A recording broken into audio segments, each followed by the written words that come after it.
안녕하십니까. 주식 호랑입니다. 오늘 영상의 주제는 주식 하락장 대비하세요입니다.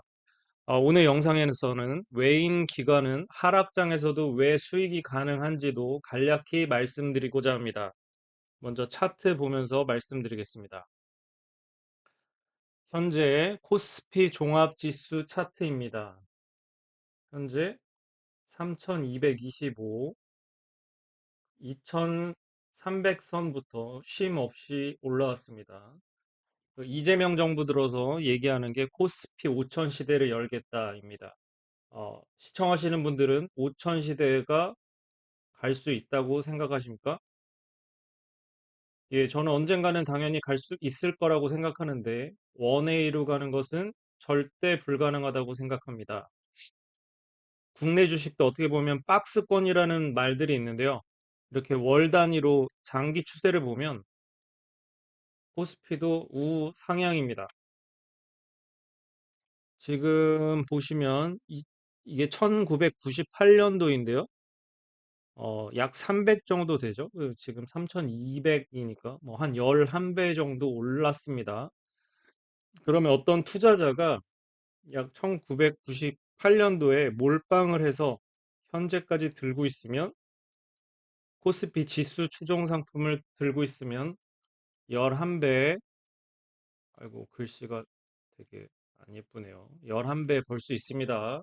그리고 뭐 레버리지 상품을 사면 뭐 대충 22배 벌 수가 있습니다. 그럼 주식 아무리 잘하고 단타 잘하는 사람도 이렇게 22배 버는 사람 많을까요? 굉장히 적을 겁니다. 이렇게 차트를 과거로 돌려보면 뭐 주식하는 게 굉장히 쉬울 수도 있겠지만 현실은 그렇지 않습니다. 왜냐하면 이건 과거 차트이기 때문입니다. 음, 많은 사람들이 정말로 꽤 많은 사람들이 이렇게 올랐을 때 나도 주식을 해볼까? 올랐을 때 해볼까? 지금도 마찬가지죠. 이런 분들이 많습니다. 그래서 본인이 갖고 있는 가용자산의 100%를 매수하는 분들이 은근히 많습니다. 그리고 이렇게 떨어집니다. 그러면 여기가 지금 보면은 2100선인데 거의 1000까지 떨어졌으니까 뭐 10억을 매수하면 5억이 되는 거죠. 그러면 못 버티고 손절하고 다시는 주식을 안 하는 그런 사람들이 은근히 있습니다. 제 주변에서도 있었고요. 그래서 몰빵을 때리더라도 저점에서 몰빵을 때리는 건 괜찮습니다.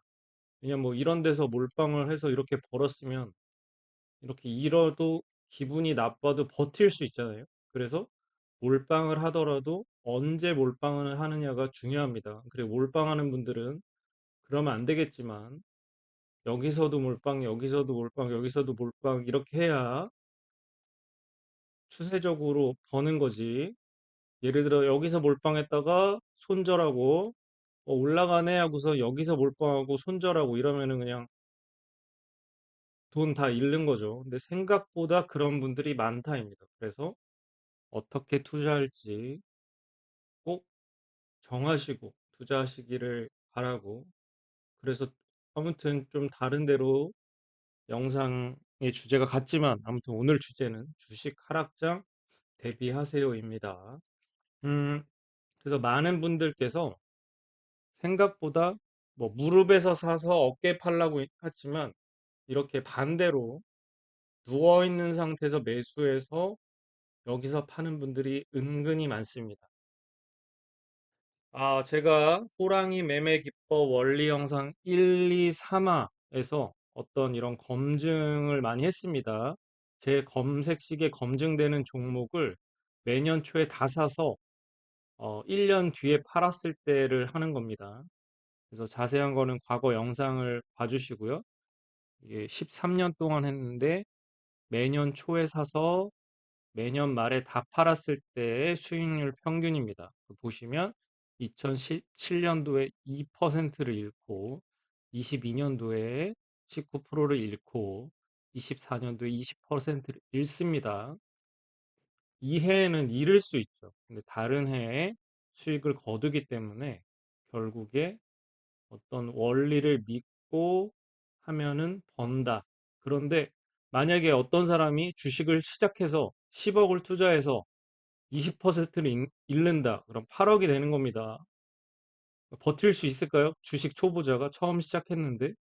그래서 정말 주식 처음 하시는 분들은 처음부터 몰빵하면 이런 거 당하면 더 이상 주식을 못 합니다. 그래서 주식을 하는 것도 운이라고 할 수 있는데요. 뭐 10억을 투자했는데 59% 오른다. 6억 버는 거죠. 이런 분들은 자신감이 생깁니다. 그럼 여기서 시작하면 이분들 10억이 요 3년 동안 20억 되는 거거든요. 그럼 2% 잃어도 이분은 계속 할 수 있는 거죠. 그래서 몰빵을 하더라도 언제 하느냐가 굉장히 중요합니다. 개인 투자자가 하락장을 대비하는 방법인데요. 이거 제가 하는 방법입니다. 그래서 지금 코스피 약 3,200인데 뭐 이게 고점일지 저점일지는 모릅니다. 하지만 저는 하락장을 늘 대비하는 방법을 하고 있고요. 어, 간략히 말씀드리면 주식 비율을 조정하는 거죠. 저 주식 호랑이는 제 자산 중에 현재 국내 주식 투자 비중은 4%이고요. 제가 현재 가용한 유동자산 중에는 20%를 국내 주식에 보유하고 있었는데 현재 유튜브 촬영을 하다 보니까 어떤 종목들을 제가 매수했다는 거를 말씀드리는 위주로 영상을 하다 보니까 차트를 찾아보면 너무 좋은 종목이 많아서 평상시보다 더 사고 있습니다. 지수가 고점이지만 더 사고 있고 왜냐하면 제 채널은 제가 매수하는 것들을 공유하는 채널이기 때문에 이게 차트를 찾다 보면 엄청 좋은 종목들이 많이 보이거든요. 근데 그런 것들을 영상을 촬영 못하는 이유가 제가 추구하는 방향이 제가 매수하려고 하는 것들, 또 매수한 것들을 올리는 게 제 영상의 방향이어서 그런 것들은 공유를 못 드리는데요. 왜냐하면 막 카페나 이런 거 보면요. 막 괜찮은 종목 막 10개 올리고 그중에 한두 개 가거든요. 그러면 봤지라고 하는 그리고 내가 말했제라고 하는 거를 했제충이라고 하는데 그런 사람들 정말 많고 그런 분들 오래 못 갑니다. 그래서 저도 그런 했제충이 되지 않기 위해서 저는 제가 매수하는 것만 공유드리고 그러다 보니까 현재 비중을 좀 늘리고 있습니다. 어, 지난주에도 KCS 2번 매수해서 다시 재매수했는데 그러면은 제가 지금 비오르는 다른 종목들을 더 사면 안 되거든요. 근데 차트를 찾다 보니까 지난 주말에 PIE 찾게 됐고 다음 주 월요일 매수할 예정인데 그거 말고도 더 좋은 종목, 더 좋은 건 아니지만 좋은 종목들이 있었습니다. 하지만 유튜브에서 공유는 하지 못했고 제가 매수하지 않을 거기 때문에 그리고 차주에 또 다른 종목 매도해서 현금을 더 확보하게 되면 그런 종목들을 공유 드리면서 저도 매수를 할 예정입니다. 1번과 동일한 내용인데요. 늘 현금을 보유하면 하락장을 대비할 수 있습니다. 그리고 숫자가 틀렸는데 인버스 ETF 투자하는 것도 하락장 대비하는 방법인데 저는 과거에는 인버스 ETF 투자했었으나 지금은 하지 않습니다. 이게 비율 조절을 하는 게 이게 주식은 오를 때 버는 거고 인버스는 내릴 때 버니까 이게 막 왔다 갔다 하려니까 좀 피곤합니다. 그래서 그냥 지금은 아예 하지 않고 그냥 현금 보유하는 걸로 하락장을 대비하고 있고요. 네 번째는 금 투자, 달러 투자입니다. 금과 달러는 기본적으로 안전자산이라고 하고요. 뭐 주식이 떨어진다고 얘가 항상 오르는 건 절대 아니죠. 다만 서브프라임 모기지, 또 전쟁 등 위기 상황일 때는 안전자산이라고 해서 오르는 경향들이 있습니다. 그래서 예를 들면 뭐 서브프라임 모기지 때 국내 주식하고 미국 주식이 폭락을 하죠. 하지만 달러는 폭등을 합니다. 그렇기 때문에 이런 하락장에서 이런 달러들이 올라주기 때문에 그런 것들을 많이 감소해 주죠. 그러면 오른 그 달러를 다시 팔아서 미국 주식이나 국내 주식을 하게 되면 하락장을 자연스럽게 대비하게 됩니다. 그래서 제가 작년도에 금을 5천만 원 투자를 했었습니다. 저는 그냥 하락장을 대비해서 하려고 했는데 우연히도 급등을 해서 약 40% 수익을 냈고 그리고 그때 당시에는 다 팔았습니다. 팔았던 이유는 금도 이번에 저도 처음 알았는데 너무 오르다 보니까 뭐 비트코인이나 뭐 이더리움처럼 김치 프리미엄이 껴서 글로벌 금 시세보다 약 20% 정도로 제가 기억을 하는데 김치 프리미엄, 즉 글로벌 가격과 괴리율이 20% 올라서 아 이거는 좀 아닌 것 같다 해서 전액 매도해서 수익 실현하고 다시 현재 일부 해지용으로 투자를 한 상태입니다. 그래서 개인 투자자가 하락장을 대비하는 방법들은 다음과 같이 있고요. 다만 이거는 하락장을 대비하는 거지 하락장 때 돈을 막 많이 번다는 건 아니죠. 근데 다만 기관이나 외인들을 하락장에 돈을 벌 수 있습니다. 다음과 같은 방법인데요. 공매도, 선물 매도, 콜옵션 매도, 풋옵션 매수라는 방법으로 하락장에서도 수익을 낼 수 있습니다. 어, 일반 개인들도 선물 매도, 콜옵션 매도, 풋옵션 매수 다 가능합니다. 하지만 절대 하지 마시기를 추천드립니다. 저도 과거에 옵션 매수 매도 했었고 손실 내지 않고 했었지만 지금은 절대 하지 않고요. 공부를 하다 보니까 옵션에 발을 들이게 되면요. 예를 들면 이렇게 됩니다. 10번 맞춰서 10승을 하더라도 1패 한 번에 전액 날아갈 수 있습니다. 그냥 다 날아갑니다. 주식은 잃어도 존버하면 오를 수 있습니다. 왜냐하면 이게 좀 공부를 안 해보신, 그러니까 선물이나 옵션 안 해본 분들은 이해를 못하겠지만 간략히 말씀드리면 주식은 이렇게 떨어져도 다시 오르면 뭐 어떤 시간 가치의 하락이 없는데 선물이나 콜옵션 이거는 시간이 정해져 있고 시간이 정해져서 그걸 못 맞추면 예를 들어 10억이 0원 될 수 있고요.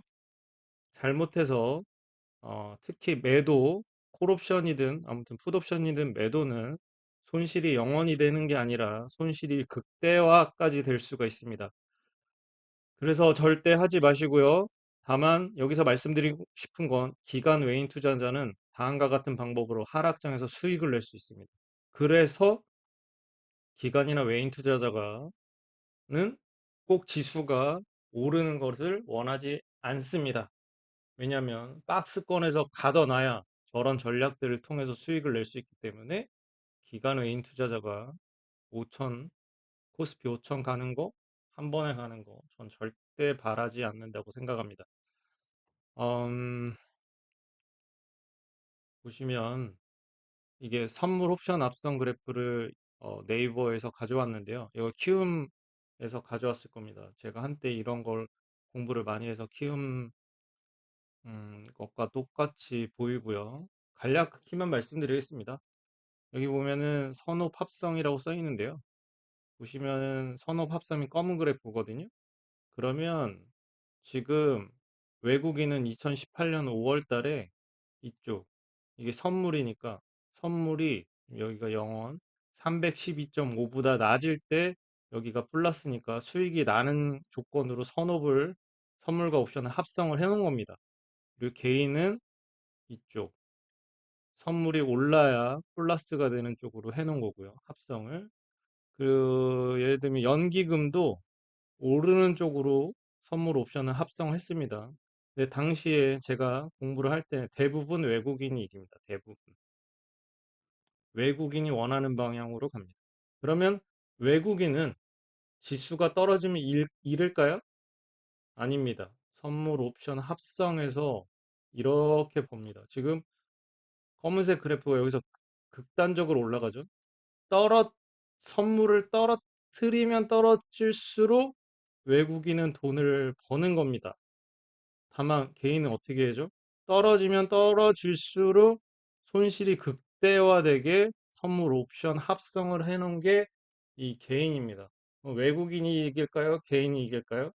우리나라는 외국인이 대부분 이기죠.